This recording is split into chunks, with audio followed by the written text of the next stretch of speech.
지난번 했던 그 위클리프라는 사람 기억나시죠? 존 위클리프. 자, 오늘은 그 얀 후스라고 하는데, 얀 후스는 이 본토, 이 사람 출신 지역, 그러니까 보헤미아 쪽의 발음을 존중한 것이고, 또 영어는 존 허스라고도 많이 그래요, 그죠? 존 허스, 얀 후스 같은 동일한 인물인데 발음이 좀 얀 후스, 존 허스. 우리가 예수를 영어로는 지저스 그러죠, 그죠? J 발음이 들어가죠. 그렇듯이 이 발음이 좀 달라요. 얀후스인데, 자, 아무튼간에 이 얀후스는 위클리프만큼도 알려지지 않은 사람입니다. 여러분들이 루터나 켈빈은 많이 들어보셨겠지만 위클리프는 아는 분은 아시고 잘 모르는 분들은 모르실 거고, 얀후스는 모르는 분들이 더 많을 거예요. 그런데 왜 이 두 분을 하느냐? 왜냐하면은 이 두 사람들이 종교 개혁의 새벽별과 같은 존재였다. 그래서 하는 거예요. 그래서 루터나 켈빈이 그냥 나온 게 아니고 하나님의 섭리의 시간표에서 그냥 뚝 떨어진 게 아니고 그 이전에 선각자들이 있었어요. 미리 깨달았지만은 아직은 시기상조라 가지고 꽃을 그렇게 피지는 못했지만 아무튼 씨앗을 심었던, 그래서 위클리프의 추종자들을 뭐라 그랬습니까? 제가 롤라즈는 뭐예요? 평신도 설교가들이다. 위클리프가 성경을, 특별히 신약 성경을 영어로 번역해서 필사시켜서 그들로 하여금 평신도들에게 하나님의 말씀을 전하라고 키운 위클리프의 추종자들 롤라즈가 영국뿐만이 아니라 로마, 유럽을 돌아다니면서 복음을 전했다. 이들이 말하자면은 16세기 초에 일어난 종교 개혁의 씨앗들입니다. 근데 롤라즈는 그 당시 그 그레고리 교황이 많이 잡아 죽였어요. 화형시키고 그다음에 재산을 몰수했어요. 근데 사실 그 시대는 인물을 만들어냅니다. 여러분, 그 우리가 지금 이렇게 신앙생활을 비교적 안전하고 편하게 하고 있지만, 예를 들어서 갑자기 우리가 뭐 어떤 정부가 바뀌어가지고 또는 갑자기 어떤 변동이 있어가지고, 예를 들어서 지금부터 교회 다니는 사람은 불이익을 줄 것이다. 뭐 순교까지는 아니라도 재산을 몰수할 것이다. 또는 지금부터 교회 다니는 사람은 직장에서 쫓겨날 것이다. 이렇게 딱 공표했다고 칩시다. 그리고 주일이 다가온다고 칩시다. 이번 주에 교회 나와서 예배드리는 사람은 재산을 몰수할 거야. 그랬을 때 주일을 기다리면서 어떨까요? 사람들의 마음이 너무 진지해질 겁니다. 일찌감치 포기할 사람들은 포기하겠지만 신앙을 가지고 있는 사람들은 마음을 진지하게 먹고 굳건히 먹고, 그리고 여러분들이 11시 반이 딱 되었어요. 한번 상상해 보세요. 교회 문을 딱 들어서는데 과연 몇 명이 와 있을까? 과연 누가 와 있을까? 또는 누가 안 와 있을까? 근데 여러분은 오기로 결심했어. 피해를 보더라도, 재산을 몰수당하더라도, 심지어 직장에서 이 직업을 잃더라도, 여러분은 불이익을 당하더라도 주를 믿는 믿음을 저버릴 수 없는 걸 알기 때문에 오기로 결심했어. 그래서 교회 문을 딱 들어섰을 때 그때 보이는 얼굴들은 아마도 느낌이 다를걸요. 저 사람이 와 있구나. 저 사람은 사실 내가 인간적으로 좀 미안하지만 안 올 줄 알았는데 왔네. 또 올 줄 알았던 사람 중에 안 와 있는 사람도 있을 수 있겠죠. 아무튼 간에 그때 만나는 만남은 훨씬 더 이 진하고 좀 뭔가 느낌이 다를 것 같지 않아요? 그렇죠?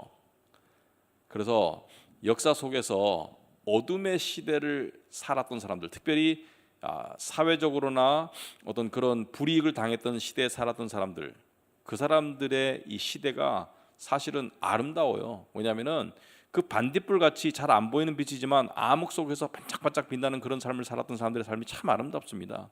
그래서 그런 시대에 살았던 사람들의 삶을 우리가 살펴보면서 우리도 그 시대를 상상해 보면서 우리의 믿음을 점검해 볼 수 있길 바랍니다. 자, 그래서 오늘은 얀후스인데, 얀후스는 위클리프 다음 사람이에요. 그러니까 위클리프가 죽기 전에 태어난 사람이지만 위클리프가 동시대 사람은 아니에요. 그러니까 위클리프가 죽을 때 얀후스는 아주 어렸죠. 자, 근데 얀후스는 종교개혁의 두 번째 새벽별로 여겨지는 사람입니다. 위클리프 다음으로.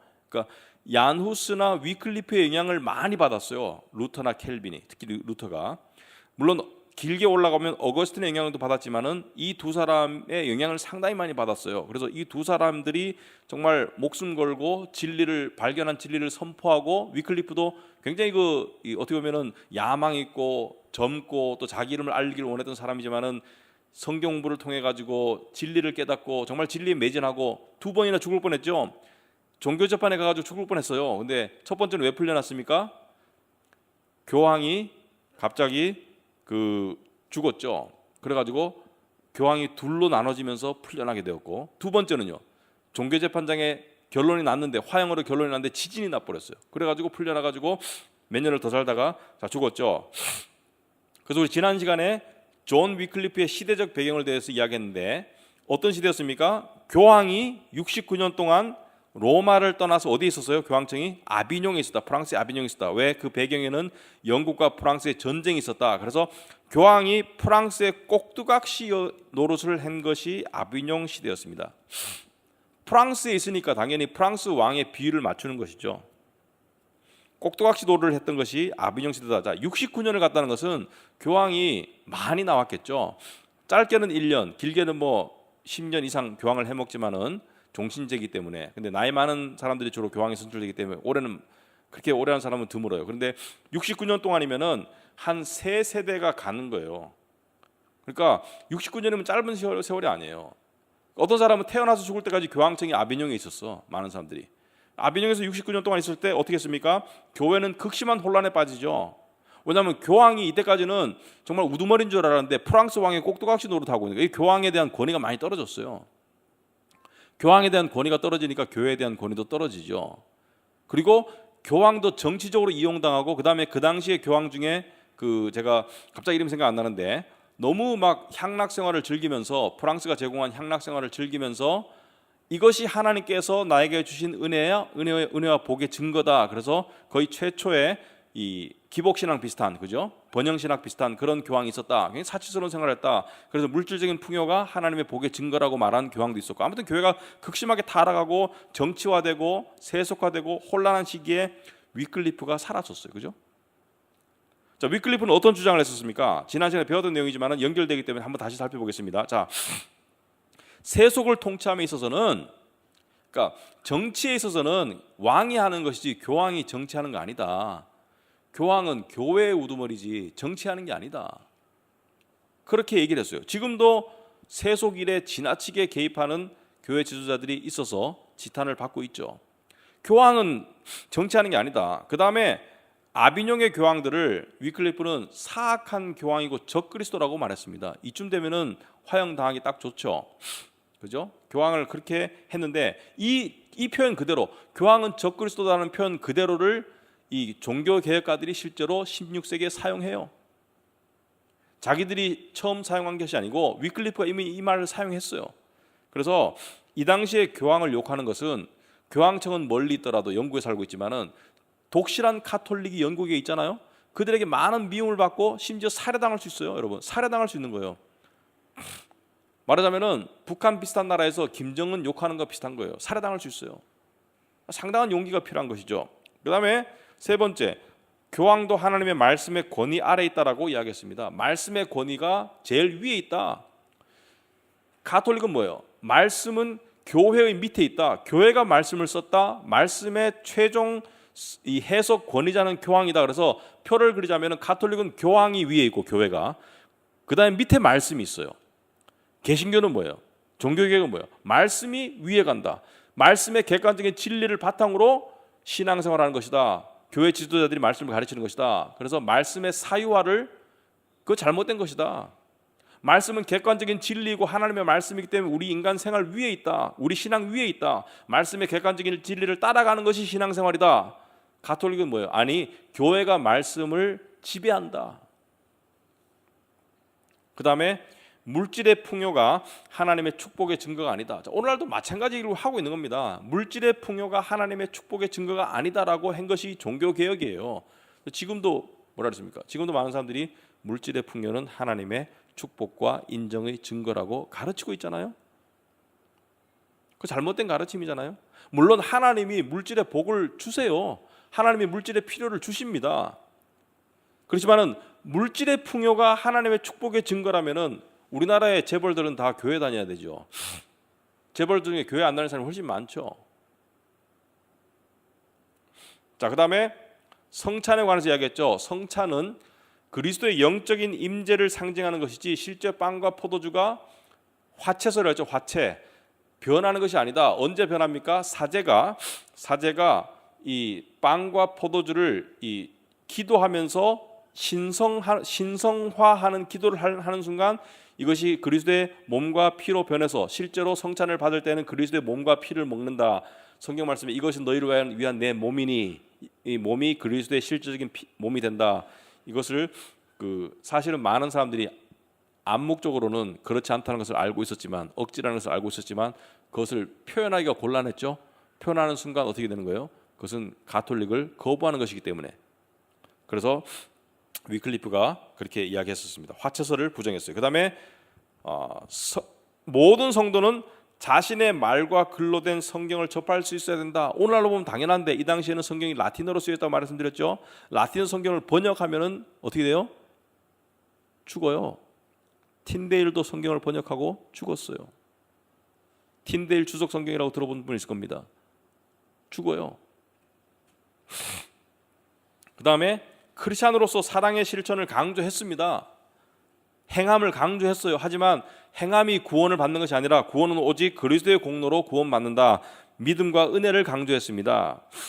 이러한 가르침은 복음의 핵심이지만은 당시로는 아주 생소하죠. 그래서 나중에 종교개혁가들이 뭘 만들어냅니까? 오직 믿음으로, 오직 은혜로, 오직 말씀으로, 오직 그리스도로. 그래서 이 오직이라는 그 교리를 만들어내죠. 여러분 오직 믿음으로라고 할 때는 뭐가 빠진 거예요? 오직 믿음으로 할 때는 행함이 없이 오직 믿음으로. 오직 은혜로라는 것은 나의 공로 없이 오직 그리스도의 은혜의 공로로. 오직 그리스도로. 오직 그리스도라는 것은 가톨릭은 그리스도와 함께 교회가 구원의 그러니까 교회를 다녀야 되는 것은 맞는데 교회가 이 구원의 중요한 한 축을 담당하고 그리스도가 한 축을 담당한다 이렇게 가르쳤었어요. 그 다음에 오직 말씀으로 가톨릭은 말씀과 뭘 강조했습니까? 전통을 강조했습니다. 전통은 기독교 역사를 전해내려오면서 교황청이 정한 전통들 그것을 강조했어요. 자, 그래서 이 오직이라는 교리도 거기서 나오게 되었다. 자, 그래서 위클리프는 그 당시에는 인터넷이 없으니까 책을 많이 썼어요. 유명한 책이 3권 있고 쓴 책을 전부 합치면 한 14권이 됩니다. 그래서 14권의 책을 남기고 위클리프는 죽었다. 그래서 위클리프의 남겨진 위클리프의 추종자들 롤라주와 위클리프의 저술들을 통해서 위클리프의 신학과 그런 것들이 전파되었고 위클리프의 저서들을 프라하 대학의 교수들이 영국의 옥스퍼드를 와가지고 저서를 가지고 갔어요. 가지고 가서 그 저서를 읽은 사람 중에 하나가 얀 후스입니다. 그래서 얀 후스는 위클리프의 영향을 아주 많이 받았고 위클리프를 동경했어요. 만난 적은 없지만은 동시대 사람은 아니고 약간 교차하죠. 죽음과 출생이 약간 교차하지만 동시대 사람은 아니에요. 그렇지만은 상당히 흠모하고 살았다. 그리고 얀 후스의 저술에는 위클리프의 저술의 것들을 많이 인용했습니다. 그리고 얀 후스는 그것을 숨기지 않았어요. 이건 내가 만든 게 아니라 위클리프 선생님이 이렇게 말씀하셨다라고 말한 것들이 많이 있어요. 설교 내용에서도. 아무튼 간에 자, 얀 후스 시대로 이제 넘어갑니다. 오늘 얀 후스를 볼 텐데 자, 위클리프 시대가 교황청이 프랑스에 가게 되는 그런 어떤 정말 있을 수 없는 우여곡절이 있었다면은 얀 후스 시대에는 어떤 일이 있었나? 얀 후스 시대에는 이런 일이 있었습니다. 자, 얀 후스는 아까 말했듯이 이 1369년에 태어나는데 얀 후스가 태어나고 난 다음에 약 7년 뒤에 교황청이 다시 로마로 옮겨져요. 그죠? 그 이야기는 지난주에 했습니다. 그레고리 11세가 교황청을 로마로 옮깁니다. 그래가지고 이제 교황청이 이제 로마로 가게 되는데 자, 그 다음에 거기 연도가 좀 잘못된 게 있어서 제가 나중에 수정을 하겠습니다. 그레고리 잘못된 게 없네요. 로마로 옮기고 자, 그 다음에 어떻게 되냐면은 약 40년 남짓 40년 뭐 한 50년 뭐 길게 오면은 한 뭐 그 55년 정도 교황 분열의 시대가 옵니다. 교황 분열의 시대가. 이 무슨 말이냐면은 교황이 2명 내지 3명이 존재해요. 동시에. 여러분 교황은 몇 명이 됩니까? 1명이잖아요. 지금 그 남미 어느 나라죠? 지금 대통령이 2이잖아요. 그죠? 그래가지고 지금 뭐 서로 뭐 내가 진짜 대통령이야 이러고 있잖아요 지금. 그래서 그 미국이 지지하는 대통령, 뭐 러시아가 지지하는 대통령 다 따로 있는 그런 나라가 갑자기 생각나는 데 있어요. 하여튼 아무튼간에 교황 분열의 상황에 와요. 이것은 만약에 여러분들이 이 세계사를 배운다면은 이게 굉장히 헷갈리는 시험 문제 될 수 있습니다. 자, 뭐 로마 교황은 누구 누구냐, 뭐 프랑스의 교황은 누구 누구냐 이렇게 헷갈릴 수 있는데 이것은 외울 필요는 없지만 여러분들이 그냥 들어두시면서 그냥 재미로 들어두세요. 아, 이런 일이 있었구나. 기독교 역사에, 가톨릭 역사에 이런 일이 있었구나. 자, 어떤 일이냐면은 아까 말했듯이 그레고리 11세가 1376년에 다시 로마로 교황청을 옮겨요. 1376년이나 1377년쯤 됩니다. 정확한 연도를 제가 모르겠어요. 한 1년 차이가 몇 개월 차이가 나요. 아무튼 간에 그레고리가 교황청을 옮겼어요. 그리고 그레고리는 뭘로 악명이 높냐면은 위클리프의 추종자 롤라즈를 핍박했어요. 그죠? 그래가지고 그들을 뭐 화형시키거나 재산을 몰수하거나 한 그런 아주 그런 악명 높은 교황이었는데 아무튼 간에 교황청을 로마로 옮겼어요. 왜 옮겼을까요? 왜냐면은 돌아가야 되잖아요, 사실은. 아비뇽에 프랑스에 있는 건 이상한 거잖아요. 근데 어쨌든 간에 그런 상황이 되어서 옮기고 난 다음에 그 다음에 죽습니다. 1378년에 그레고리가 죽어요. 그레고리가 죽고 난 다음에 지금까지의 교황은 어디 출신이 뽑혔을까요? 69년 동안 아비뇽에 있을 때는 어디 출신이 교황이 됐을까요? 프랑스 출신이나 프랑스 사람들이 좋아하는 사람들이 교황이 됐겠죠. 그 이전에는 주로 어디 출신이 교황이 됐을까요? 로마 출신이 됐겠죠. 신성 로마 제국, 이탈리아. 자, 그레고리가 교황청을 옮겨서 죽고 난 다음에 교황은 누가 뽑나요? 교황을 뽑는 분들은 누구죠? 추기경. 우리도 옛날에 김수환 추기경 있었잖아요. 왜 추기경이 그 높은 자리입니까? 교황 선출권이 있고 교황에 선택될 수도 있어요. 피택될 수도 있어요. 아무튼 간에 추기경들이 뽑는데 그레고리가 죽고 난 다음에 추기경들이 모였어요. 근데 추기경들 중에 숫자가 어디가 많았을까요? 프랑스가 이때까지 교황청을 아비뇽에 두었기 때문에 프랑스 출신 추기경들이 많았겠죠. 그리고 로마는 원래 종주국이기 때문에 로마 출신 추기경들도 많았을 거예요. 근데 프랑스의 힘이 더 컸어요. 그러면 그대로 내버려두면은 교황청은 로마로 옮겼는데 프랑스 출신이 또 교황이 될 가망이 많아. 그럴 때 로마의 이 폭도들이 추기경 회의장으로 난입합니다. 그래가지고 추기경들을 위협해요. 정말 죽일 듯이. 뭐라고 위협하냐면은 로마 출신의 교황을 뽑아라 이렇게 하는 거예요. 그래가지고 살해 위협 속의 교황을 뽑아야죠. 추기경들이. 그래가지고 뽑힌 교황이 누구냐면 어반 6세예요. 어반 6세. 그 로마에서 그레고리가 교황청을 옮기고 난 다음에 추기경들이 뽑을 때 이 폭도들이 와가지고 협박해가지고 로마 출신의 교황을 뽑았는데 그게 어반 6세예요.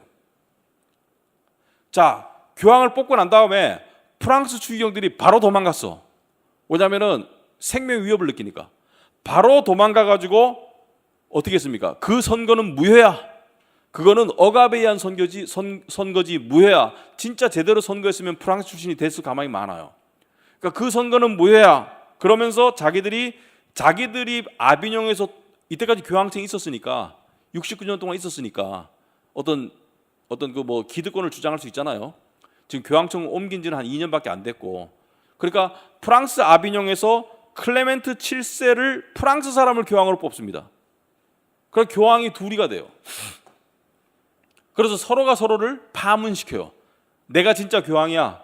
서로가 서로를 파문시키고 서로가 서로를 적그리스도라고 그래요. 전 적그리스도야. 내가 진짜 교황이야. 헷갈리죠. 정말 헷갈리죠. 이런 시대가 왔어요. 자, 로마로 가보면은 어반 6세가 89년까지 교황을 합니다. 한 10 몇 년 하죠? 한 1년 정도 교황을 합니다. 그 다음에 보니파세 9세가 로마의 교황이 돼요. 교황이 지금 프랑스와 로마에 따로 있어요. 기억하셔야 됩니다. 교황이 둘이에요. 그래서 근데 보니파세가 1389년에서 1406년까지 교황을 해먹습니다. 이 사람은 좀 오래 했죠. 한 15년 해먹고요. 그 다음에 인노센트 7세가 로마에서 교황에 등극합니다. 이 사람은 한 2년밖에 못해요. 근데 이 사람은 그 사람들로부터 반감을 많이 사가지고 독살을 당했다고 그래요. 자, 교황이 뭐 둘인데다가 뭐 하나는 막 독살당하고 막 난리가 아닌 거예요 지금 이 교회가. 자, 그 다음에 로마에서 마지막 교황이 그레고리 12세가 나와요. 그레고리 12세가 1406년에 나옵니다. 근데 로마의 교황들은 프랑스 편을 들었을까요? 영국 편을 들었을까요? 프랑스와는 등져 있으니까 영국 편을 들었겠죠. 그래서 영국과 프랑스가 지금 100년 전쟁하고 있는 그런 시기예요. 그러니까 유럽이 분열됐어. 교황이 로마 교황 편에 서는 나라들과 프랑스 아비뇽에 있는 교황 편에 서는 나라들과 분열이 돼요. 그러니까 교회가 분열되고 나라들이 분열이 되는 거예요. 그때는 유럽 전체가 기독교 국가니까. 자, 이것은 뭐 외울 필요는 없지만 여러분들이 머리 지날 수 있으니까 외우지 마시고 들어보세요. 자, 프랑스로 도망간 추기경들이 어반 6세 대신에 자기들이 뽑은 교황이 클레멘트 7세라고 했어요. 클레멘트 7세는 교황이 되자마자 어반 6세를 파문합니다. 그리고 적그리스도라고 그래요. 그건 뭐 어반 6세도 마찬가지고 서로가 서로를 파문하고 적그리스도라고 그러고. 자, 클레멘트가 94년까지 교황을 합니다. 그러니까 한 16년 했죠. 오래 했습니다. 오래 하고 베네딕트 10, 여러분 유인물이 12세라고 되어 있죠. 13세입니다. 미스프린트인데 뭐 중요한 건 아니에요. 베네딕트 13세가 이 사람은 꽤 오래 했죠. 1394년에 교황이 선출돼 가지고 1423년까지 약 29년이죠. 약 29년을 교황을 했는데 이 사람은 이 실제적인 교황을 29년 하진 않았어요. 왜냐하면 이 사람은 아주 악명이 높았어요. 이 사람은 아주 부도덕한 사람이었어요. 그러니까 공공연한 비밀이야. 교황인데 이 물질적으로 성적으로 아주 타락했어요. 그래가지고 교황하다가 어느 정도 해먹다가 프랑스 사람들도 이 사람을 견디지를 못하겠는 거야. 교황이라고 도저히 인정할 수가 없는 거야. 왜냐하면 삶이 너무 아니야. 그래가지고 이 사람이 쫓겨나요. 그래가지고 어디 다른 외지로 갔는데 거기서 죽을 때까지 자기가 진짜 교황이다 이렇게 주장하면서 살다가 죽었어요. 오래 살았어요. 이 사람은 오래 그 교황 신분을 오래 살았어요. 자, 그러면은 지금 로마와 프랑스로 지금 교황이 나눠져 있잖아요. 그러면 한쪽에는 또 교황이 흐지부지 됐어. 자, 이런 시대를 끝내야 되겠다. 이게 도저히 안 되겠다. 그래서 이 종교회의를 엽니다. 가톨릭의 이 지도자들이 어디서 여냐? 파사라는 곳에서 피사라는 곳에서 종교회의를 열어요. 그래서 피사의 공의회 이렇게 되어 있는데 피사라는 데서 공의회를 열어가지고 로마 교황도 진짜 교황이 아니다. 프랑스의 아비뇽의 교황도 교황이 아니다. 둘 다를 파문해 버립니다. 그리고 알렉산더 5세를 뽑아요. 자, 그러면은 이 사람이 뽑혔을 때 로마에서는 누가 교황이에요? 그레고리 12세. 이 사람이 뽑혔을 때 프랑스에는 누가 교황이에요? 베네딕트 13세. 교황이 몇 명 됐어요?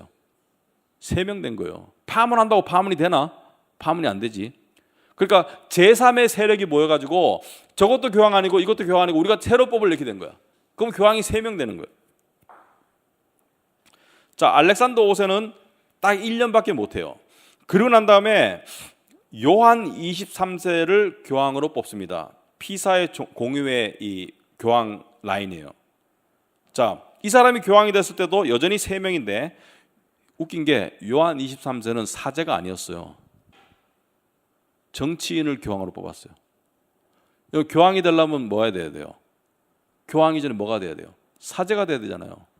그리고 사제 중에서도 추기경이 돼야 되거나 높은 자리에 가 있어야 돼. 이미 경험이 있어야 되잖아. 교회 경험 하나도 없고 사제가 아니야.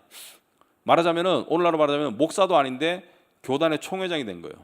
있을 수 없는 일이죠. 왜 이 사람을 왜 뽑았을까? 왜냐하면 정치적 수완이 뛰어나기 때문에 교회를 잘 운영할 것이다. 그래서 이 사람 때 그 교황청의 금고를 만듭니다. 금고, 교황청의 재산을 관리하는 금고를 만들어요. 이 금고라는 것은 돈 넣는 금고가 아니고 말하면 은행을 만든다. 은행. 그러니까 교황청의 은행을 만들어요. 왜냐하면 재산이 워낙 방대하니까. 그 은행을 만들어서 돈을 빌려주기도 하고 뭐 이렇게 하는 그 은행을 만들어요. 근데 이 사람이 5년 정도 됐는데 사제가 아니니까 그래서 정말 말 그대로 내일 교황 되는 날이면 교황 대관식 하는 날이면 오늘 사제로서 안수받습니다. 그러니까 완전히 맛이 갔죠. 정치가를 데려다가 내일 교황시키기 위해서 오늘 안수를 주는 거예요. 사제로서. 사제가 아닌데. 그러니까 이런 정말 혼돈이고 암흑이고 이건 뭐 말이 안 돼. 그런데 이 사람은 5년만 하고 스스로 퇴임을 합니다. 왜냐하면 콘스탄츠 공의회가 또 열려요. 콘스탄츠 공의회가 또 열립니다. 이 콘스탄츠 독일에서 또 열립니다. 이 공의회는 1414년부터 1418년까지 4년 동안 열리는데 왜 열렸냐? 3명 다 아니야 지금. 로마의 교황도 아니고 프랑스의 교황도 아니고 이 피사 공의회 교황도 아니고 3명 다 아니야. 셋 다가 아니고 새로 뽑자. 이제 완전히 새로 뽑자. 근데 이번에는 정말 이렇게 새로운 교황을 선출하는데 영어로 마르티노 5세를 뽑습니다. 이 사람이 1417년에 교황이 되는데 이 사람이 교황이 되자 로마에 있던 그레고리 12세는 스스로 물러나요. 그 다음에 프랑스에 있던 베네딕트는 뭐예요? 사치생활하고 부도덕한 삶을 살다가 사람들이 미움을 받아가지고 은둔생활하면서 이 사람 죽을 때까지 자기가 교황이다, 자기가 진정한 교황이다 주장하고, 그러니까 하지만 교황 역할을 못하는 거고, 그러니까 실제로 이제 교황이 마르티노 5세에 와가지고는 안정을 찾기 시작하면서 이제 한 명으로 압축이 되어가는 그런 시대가 되었습니다. 여전히 프랑스에는 베네딕트 13세가 존재하지만 그래도 그 사람은 실권이 없고 마르티노 5세가 이제 교황의 안정성을 확보하기 시작해요. 자, 이때 살면서 활동했던 인물이 누구예요? 이때 살면서 활동한 인물이 바로 얀 후스입니다. 얀 후스. 왜냐하면 얀 후스가 1415년에 죽어요. 1415년은 콘스탄츠 공의회가 소집돼서 2년차 되던 시점에 얀 후스가 죽습니다. 그 말은 나중에 설명하겠지만은 얀 후스의 죽음은 콘스탄츠 공의회에서 결정이 납니다. 아시겠어요? 그러니까 얀 후스가 죽을 당시에는 새로운 교황이 선출 안 되고 로마의 그레고리 12세와 프랑스의 베네딕트 13세가 교황인 시절이었어요. 그리고 그들도 교황으로서 인정 못 받고 피사의 공의회가 있어서 거기에서도 교황이 있었고, 그 다음에 콘스탄츠 공의회에서 새로운 교황을 뽑으려고 하던 그러니까 완전히 제가 지금 말하면 여러분 머리 지나죠? 헷갈리죠? 그러니까 그냥 그렇다 하는 정도만 알아두세요. 완전히 혼돈기에 얀 후스가 태어납니다. 1369년에 보헤미아의 수도 프라하에서 태어납니다. 보헤미아는 현재의 체코죠. 보헤미아는 그 당시 신성 로마 제국의 하나의 주였어요. 주. 그래서 보헤미아의 프라하에서 태어나서 프라하 대학에서 공부를 하는데, 뭐 위클리프도 마찬가지고, 여러분 그 이런 말 있죠. 머리 좋은 사람은 예수 잘 안 믿어, 이런 말인데 그 천만의 말씀이에요. 물론 머리 좋다고 신앙 좋은 건 아니에요. 마음밭이 좋아야 되는데, 하지만 하나님께 쓰임 받은 사람들은 머리도 좋은 사람이 많았어요. 바울의 서신을 보면 바울이 머리가 나빴겠어요? 위클리프는 머리가 나빴겠습니까? 루터는 머리가 나빴겠습니까? 루터도 천재예요. 켈빈은 천재 중에 천재예요. 그러니까 머리 좋은 하나님이 또 뭐 그렇게 막 학문적으로 안 뛰어나도 하나님이 쓰시는 분들이 있습니다. 그러나 이 종교 개혁이나 어떤 진리의 재발견을 할 때는 하나님께서 누굴 쓰냐면은 머리 좋고 또 두 가지가 돼요. 머리 좋고 성격이 고집이 세. 이 조화를 이루는 사람을 많이 썼어요. 그래서 보면은 아니 루터가 성격이 얼마나 불같아요. 고집이 세요. 고집 안 세면 못 하는 거예요. 위클리프는 고집이 얼마나 세요. 고집 센 거예요. 근데 고집이 그냥 고집 센 육신의 모습을 그냥 있으면 안 되는데 성화가 된 것이죠. 고집 센 성격은 없어질 수 없어요. 성격은 잘 안 변해요, 사실은. 그러니까 머리가 상당히 좋은 사람들이 종교개혁에 많이 쓰임을 받아요. 왜냐하면 이 사람들이 신학을 전공해서 정말 표현해야 되기 때문에.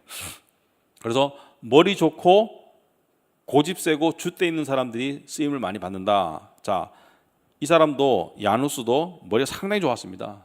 그래서 이 프라하 대학에서 공부를 했는데 언어 여기서 말하는 언어라는 라틴, 뭐 그리스어, 고대어들 있죠, 그죠? 그다음에 뭐 심지어 나중에 성경 받으면 헬라, 히브리어까지 언어에 상당히 뛰어났고 신학에도 뛰어났고 또 인문학에도 뛰어났어요. 인문학이라는 것은 철학과는 좀 다르지만은 일맥상통하는 부분이 있죠. 인문학에도 상당히 뛰어났어요. 아무튼 간에 두각을 나타내다가 1402년에 33살의 젊은 나이로 프라하 대학의 학장이 됩니다. 상당히 빠른 거예요. 석학인 거예요.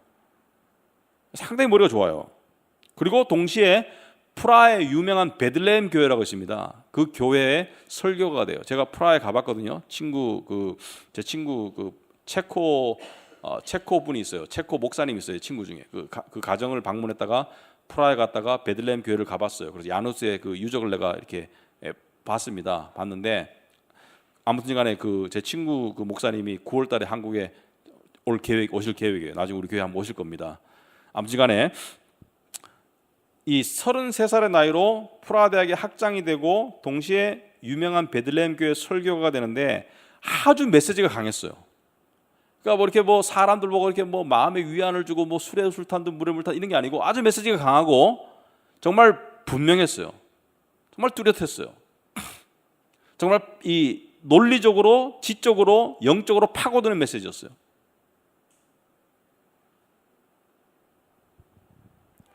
이런 분들은 뭐 설교 중간중간에 왜 하나님께서 여러분을 사랑하십니다 뭐 이런 얘기 잘 안 하겠죠, 그죠? 네. 그 말이 잘못됐다는 것이 아니라 그런 설교가 아니에요. 아주 지적이고 냉철하고 하지만 심령을 파고드는 그런 설교가였어요. 근데 사실 진리는 사실 내용이잖아요. 진리는 느낌은 나중에 오지만 진리는 내용이잖아요. 어차피 내용이 진리를 좌우하는 거잖아요.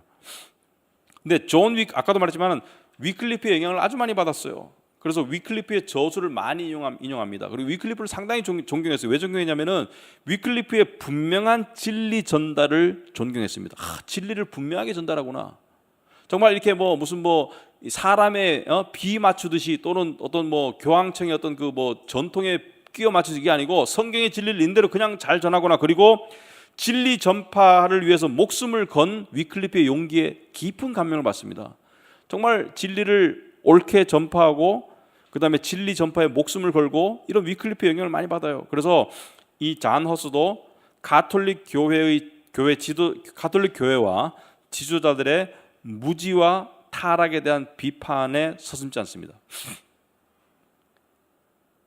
여러분 지도자들이 잘못될 때 두 가지입니다. 타락하는 거, 뭐 물적으로 타락하는 거, 그 다음에 또 뭐예요? 무지한 거. 무지하다는 것은 뭐예요? 진리를 모르는 거, 그러니까 내 마음대로 떠드는 거, 내가 하고 싶은 얘기 하는 거, 또는 내 목적에 맞춰서 진리를 변질시키는 거.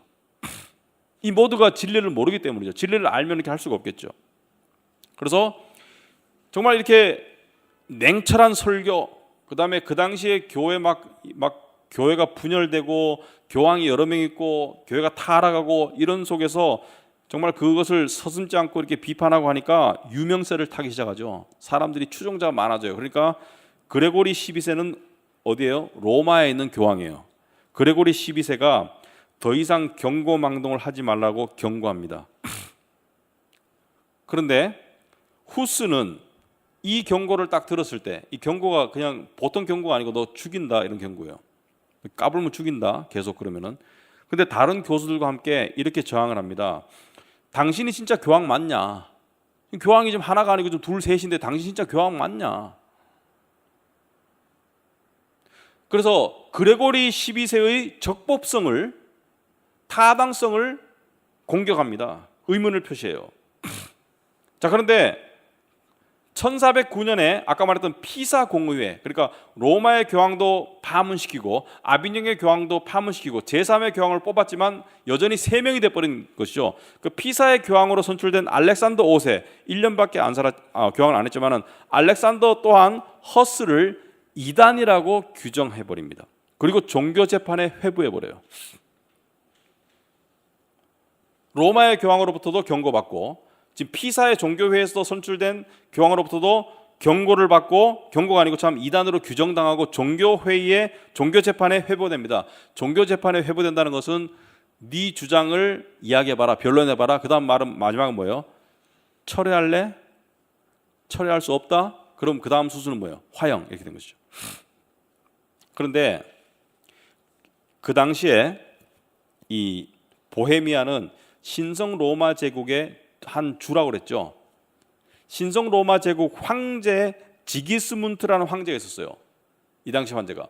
근데 지기스문트가 허스를 비호했어요. 그러니까 황제가 허스를 비호하는 세력이 되니까 허스가 황제의 비호 아래, 교황이 종교재판에 회부했으면은 가서 끌고 와야 되잖아요. 끌고 가야 되는데 못 끌고 가. 왜? 황제가 보호를 하니까. 이거 마치 나중에 루터가 프레드릭이라는 그런 어떤 그 귀족으로부터 보호를 받듯이 독일에서 종교개혁 할 때 루터가 안 끌려갔듯이 황제 지그스문트가 허스를 비호하는 세력으로 등장합니다. 그래서 지그스문트의 보호 아래서 허스는 안심하고 계속 진리를 가르치고 설교를 했어요. 허스는 가톨릭의 그릇된 가르침, 예를 들어서 뭐 어떤 거죠?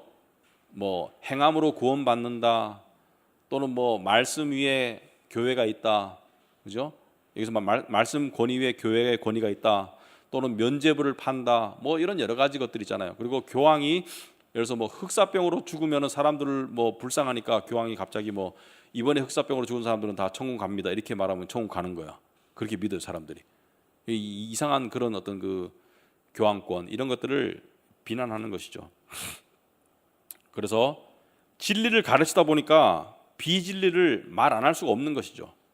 자, 그런데 이러한 점들 때문에 얀 후스, 그러니까 잔 허스 시대에 종교 개혁이 일어났어도 전혀 이상할 것이 없다. 이 사람은 그 정도 할 수 있는 사람이다 이렇게 생각합니다. 그런데 이 사람은 하나님의 섭리에 따르면은 그 사람은 선구자지 실행자는 아니었어요. 그래서 1413년에 자 야누스는 몇 살에 죽냐면은 46살에 죽습니다. 근데 44살 때 허스가 교회론이라는 책을 발간합니다. 교회론. 교회라가 어떤 것이냐? 근데 이 교회론이 위클리프의 책에서도 많이 인용을 했어요. 그리고 그것을 이 사람은 감추지 않았어요. 이건 위클리프 선생님이 하신 말씀이다 이렇게 하면서 교회론이라는 책을 썼는데, 여기서 위클리프가 주장했던 것처럼 마찬가지로 교황은 세상 일에 관여하면 안 된다 이렇게 얘기했습니다. 교회 지도자는 세상 일에 깊숙이 관여하면 안 된다. 교회 지도자와 정치 지도자는 구별된다고 이야기했습니다. 그리고 1413년 14년경 콘스탄츠 공회가 열렸는데, 원래 콘스탄츠 공회는 왜 열렸어요? 교황이 3명이나 되니까 이 혼돈을 없애기 위해서 열린 거예요. 교회 지도자들이. 그래서 3명 다를 대체할 수 있는 새로운 교황을 뽑자 해서 열린 게 콘스탄츠 종교회의인데, 그러면 주된 목적이 뭐예요? 주된 목적은 교회 통합, 그 다음에 통합된 새로운 교황의 선출, 그리고 질서 확립, 이런 것이 주된 목적이에요. 주된 목적인데, 근데 여기서 허스의 안건도 다루어지게 됩니다. 왜? 종교재판에 회부되었잖아요. 허스의 안건도 다뤄지게 되는데 아주 안 중요한 안건이었어요. 역사적으로 너무나 중요한 일이지만 우리가 봤을 때는 이 콘스탄츠 종교회에서 허스에 대한 이야기는 아주 그러니까 미미한 안건, 그러니까 본 안건에 해당하지 않는 안건이에요. 그러니까 쉬는 시간에 그냥 이렇게 적당히 다루는 그런 안건으로 회부가 됩니다. 그래서 왜냐하면 허스의 명성이 점점 커가면서 추종자들이 늘어나는 거예요. 아까 위클리프의 추종자들이 놀라지듯이 허스의 추종자들은 허사이트라는 별명이 붙습니다. 나중에 이제 설명할게요. 추종자들이 늘어나니까 점점 영향이 커지니까 허스의 안건을 다루게 되는데, 콘스탄츠 공의회가 허스에게 이렇게 얘기합니다. 콘스탄츠로 와서 네 입장을 변론해라. 그래서 이단 시비에 대한 재판을 받아라. 자, 이거 가면 어떻게 됩니까? 가서 자기 주장을 변론하고 취소하지 않으면 어떻게 돼요? 결과는 죽는 거예요. 그럼 허스가 가겠습니까? 안 가겠습니까? 안 가죠. 콘스탄츠는 독일이고 허스는 지금 체코에 있잖아. 안 가죠. 그리고 지그스문트가 보호하고 있기 때문에 안 가요. 그런데 1414년에 콘스탄츠 공회가 다시 또 재차 허스의 출두를 명령합니다. 그런데 이때 명령하기 전에 지그스문트와 타협을 해요. 지그스문트도 정치적으로 교황으로부터 자유로울 수가 없죠. 콘스탄츠 공회는 그냥 종교회가 아니고 그 당시에 뭐예요? 왕도 무시할 수 없는, 그죠? 신정일치에 비슷한 사회니까 왕도 무시할 수 없죠. 그래서 지그스문트도 설득을 당해서 허스에게 안전 보장을 약속할 테니까 네가 가라 이렇게 한 거예요. 황제가 가라니까 안 갈 수가 없잖아요. 뭐 명목은 내가 안전을 보장할 테니까 네가 가라. 내 군대를 보내서 군사들을 보내서 너를 호위해서 콘스탄츠를 데려가고 다시 데려와 줄게. 그러니까 가. 마치 그 바울이 사도 바울이 예루살렘에서 로마로 갈 때 이 군사들이 이렇게 바울을 죽이고자 하는 그런 음모가 있었기 때문에 바울을 안 죽게 하기 위해서 이 총독이 군사들을 붙였듯이 지그스문트가 호위병을 해줄 테니까 가라. 근데 안 갈 수가 없죠.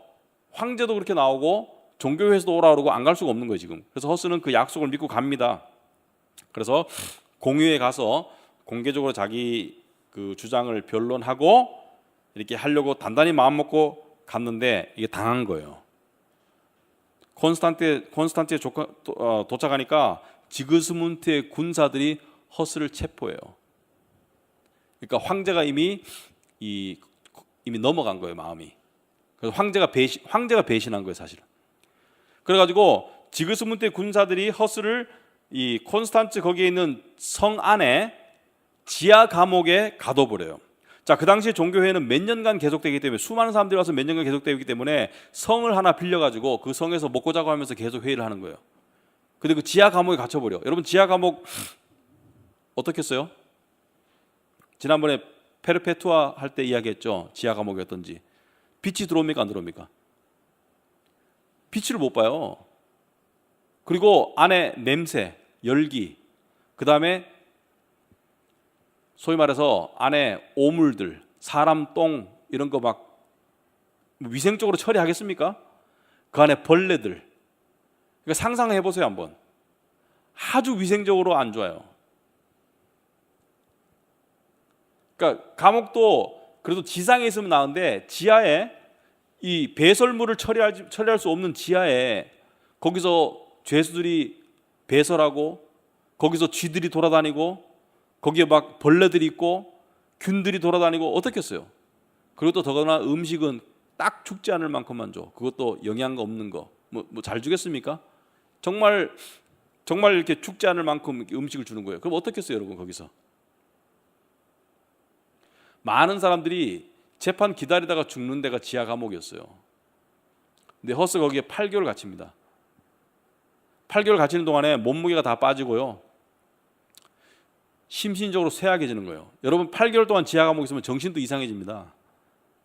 몸도 쇠약해지고 병들고 정말 수명 단축되지만은 정신도 이상해져요. 안 그렇겠습니까?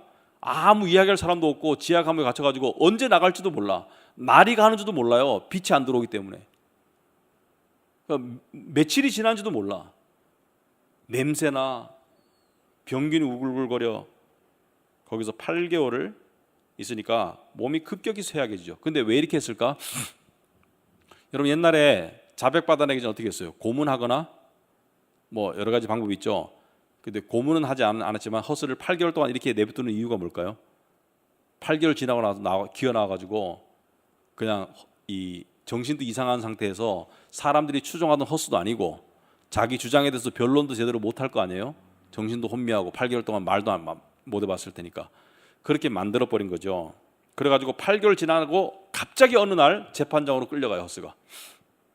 그러니까 막 몸도 마르고 쇠약하고 정신적으로도 혼미하고 이런 상태에서 가톨릭 지도자들이 있는 회의장으로 갑자기 끌려갑니다. 그럼 상상해 보세요. 이게 올바른 변론이 될란가? 올바른 변론이 안 되죠. 근데 변론을 시켜요.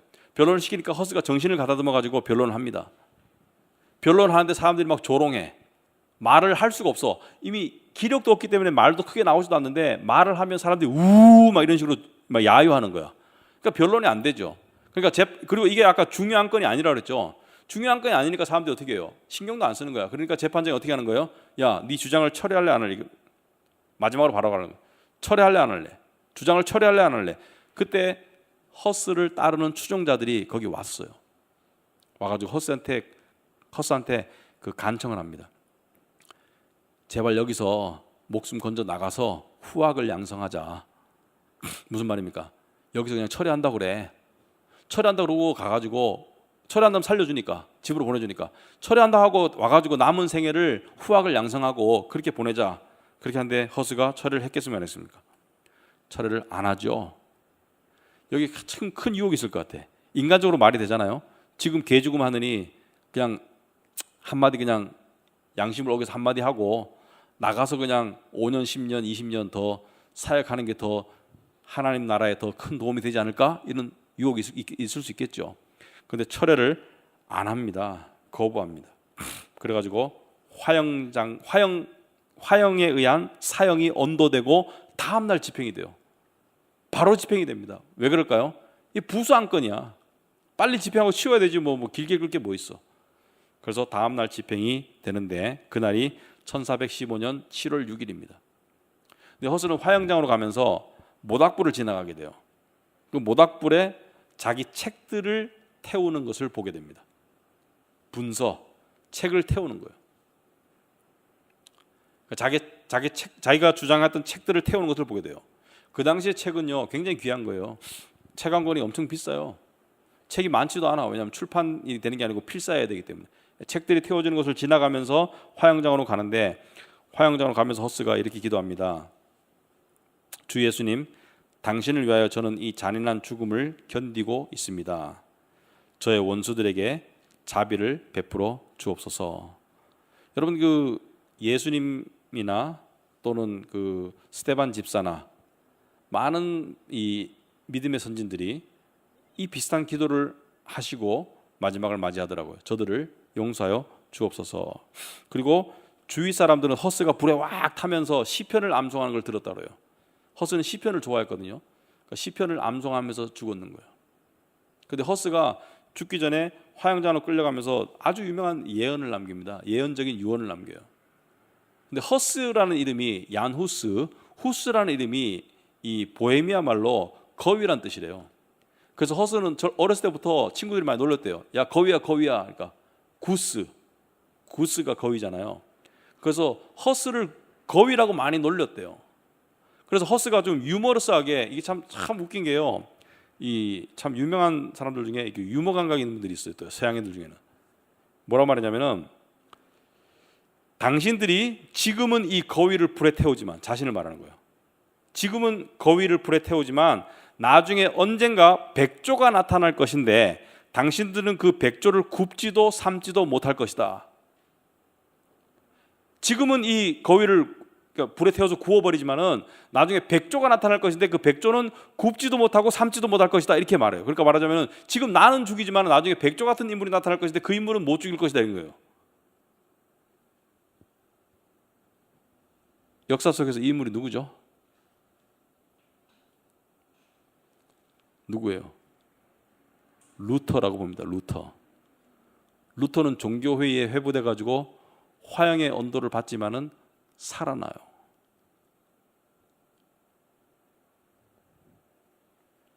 루터 자신도 나중에 얀후스가 말한 그 백조가 나라고 이야기합니다.